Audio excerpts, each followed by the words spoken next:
What's up with it, y'all? It's neighborhood Nipsey Hussle. Right now, we standing on the corner of Crenshaw and Slauson in the Crenshaw district on the west side. Like my homeboy JP would say, this is my playground, so follow me. March 31st, 2019. Outside a clothing store in South Los Angeles, a single act of violence would do what decades of peace treaties, interventions, and community efforts couldn't. It would unite enemies, silence a neighborhood, and force an entire city to confront what it had lost. But this isn't a story about an ending. This is a story about a boy who refused to leave, a rapper who became a businessman, a gang member who became a visionary, and a man whose death would shake the foundations of one of America's most notorious gang wars. This is the story of Nipsey Hussle, and the marathon he ran for us all. Why do you think the murder of Nip hit so different? Like, I feel like that traumatized a lot of us in a different way. Unexpected. You didn't expect somebody to do something like that to a prominent figure. Before we dive into this incredible journey, if you appreciate stories that go deeper than the headlines, hit that subscribe button and turn on notifications. This is the kind of story that needs to be told. Let's get into it. August 15th, 1985. Ermias Joseph Askedum enters the world in the heart of Los Angeles. His mother, Angelique, African-American.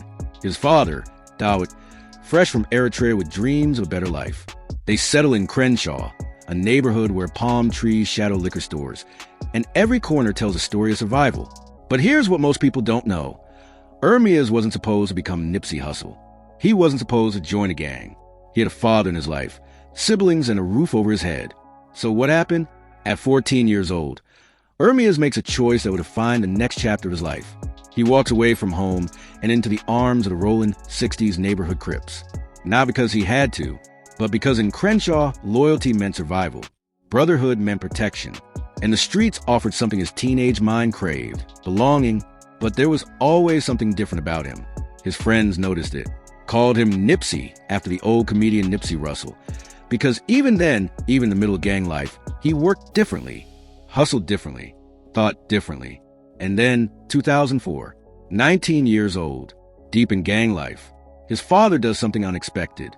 He takes Ermias and his brother Samuel on a 3-month journey to Eritrea, East Africa. Imagine this, a young Crip from South Central Los Angeles, walking the streets his father once walked, seeing poverty that makes Crenshaw look wealthy, meeting people who fought a 30-year war for independence, who rebuilt from nothing. Something shifts, something awakens. When Ermias returns to Los Angeles, he's carrying something more dangerous than any weapon the streets could offer. He's carrying a vision. December 2005, 20-year-old Nipsey Hussle drops his first mixtape, Slaws and Boy Volume 1, independently, no major label backing, just raw talent, and that work ethic his friends named him after. The streets take notice. But here's where the story gets interesting. While most rappers are trying to escape their neighborhoods, Nipsey's doing the opposite. Every bar, every verse, every mixtape is a love letter to Crenshaw, a middle finger to anyone who wrote it off. 2010, he walks away from Epic Records, turns down the machine, and in an industry built on taking orders, Nipsey Hussle decides to give them. He launches All Money in Records, his label, his terms, his marathon. Now, pay attention to what happens next, because this is where Nipsey starts writing the blueprint that will change everything. 2013, he drops Crenshaw, his 8th mixtape, but instead of giving away for free like everyone else, he sells physical copies for $100 each. $100 for a mixtape. The industry laughs. Critics call him crazy. But then Jay-Z, the Jay-Z, buys 100 copies, $10,000, in one purchase. Not because he's generous, because he's smart, because he recognizes something the industry doesn't. Nipsey just redefined value. 2018, after years of marathon running, Nipsey releases Victory Lap, his debut studio album. It debuts at number 4 on the Billboard 200, gets nominated for a Grammy. Critics call it a masterpiece, but Nipsey's already thinking bigger. While other artists are buying chains and cars, Nipsey's buying property. In Crenshaw, the same blocks he used to bang on, he opens Marathon Clothing, a smart store with technology embedded in the tags. He launches Vector 90, a co-working space teaching kids in South Central about coding and STEM.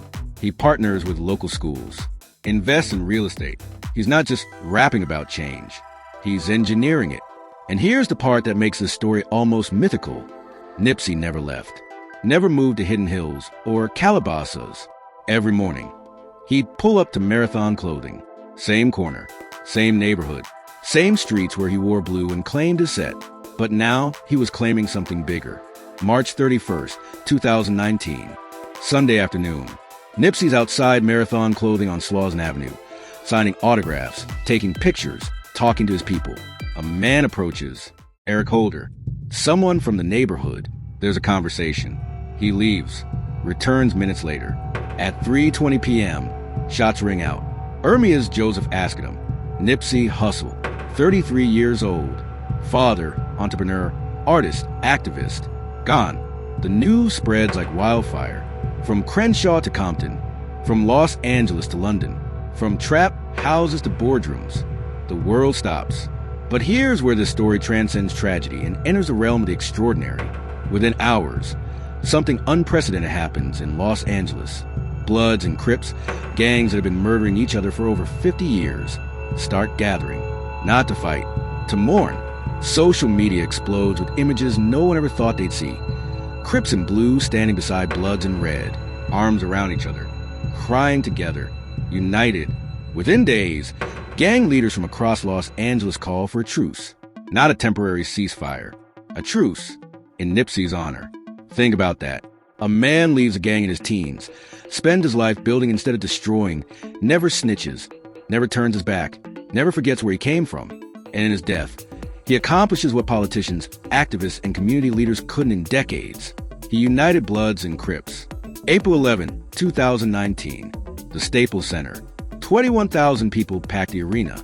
Lauren London, his partner, the mother of his son, speaks through tears. Snoop Dogg, Stevie Wonder, YG pay tribute. President Obama sends a letter. But outside is where the real funeral happens.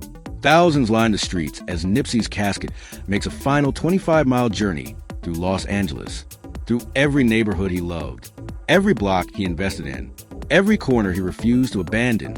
So what do we do with a story like this? In the months and years after his death, something beautiful happens. The truce holds. Vector 90 keeps running. Marathon Clothing becomes a pilgrimage site. His albums go platinum. He wins 2 Grammys posthumously. But more importantly, the blueprint remains. Young people in Crenshaw, in Compton, in every underserved neighborhood across America now have a different kind of hero. Not someone who escaped and never looked back, but someone who stayed and pulled others up with him. Nipsey used to say, "The game is going to test you. Never fold. Stay 10 toes down." It's not about making it. It's about making it and coming back to make everyone else make it too. He called his journey the marathon, not a sprint, not about overnight success, but about consistent, relentless, intelligent effort over time. And here's the truth that makes this story immortal. The marathon didn't end on March 31st, 2019. Every young entrepreneur who buys back their block, marathon continues. Every former gang member who mentors instead of destroys, marathon continues. Every artist who invests in their community instead of just taking from it, marathon continues. Every Blood and Crip who chooses peace over violence, marathon continues. The highest human act is to inspire. Ermia's Joseph Askedham, Nipsey Hussle, born in Crenshaw, died in Crenshaw, immortalized everywhere in between. He didn't just run the marathon, he became it. If this story moved you, don't let it end here. Hit that like button. Share it with someone who needs to hear this message. And subscribe for more stories that matter. Drop a comment and tell us, what does the marathon continues mean to you? Rest in power, neighborhood Nip. The marathon continues.